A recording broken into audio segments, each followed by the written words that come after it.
everyone thinks about the AI is coming into healthcare and start actually replacing doctors. That is actually not true.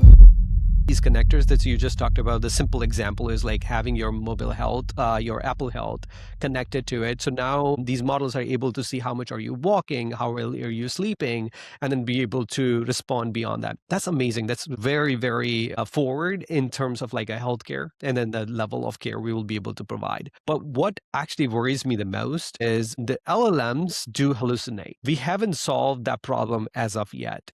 In every part of the application of AI, one of the problem is if the LLM does not know something, it will make it up. How much ever with system prompts or rules, you try to build controls, but still that happens. As of today, it still happens. And if that happens in healthcare, it can be very detrimental. There are many use cases can be talked about where AI can give a wrong guidance. A small thing like if it says a skin rash is an eczema is something other, totally fine. They'll get to the doctor and we will resolve that. But sometimes if the clinical decision making is done based on the AI model's predictive or analysis, you can really cause irreversible harm to somebody. Our faith and trust in this new technology will deteriorate pretty fast. So that will be very critical over the period of time to see how well these models are.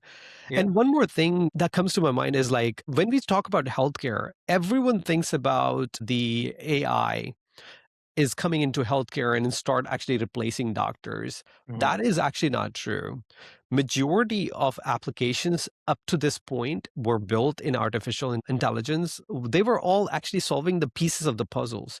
They were just making the healthcare a little bit more efficient and a little bit more effective. They were all after the care was already provided. Now the shift is happening where the AI is being implemented at the point of service. Or this is a great shift. It is actually even before the point of service. It is the patient is preparing themselves with their own data.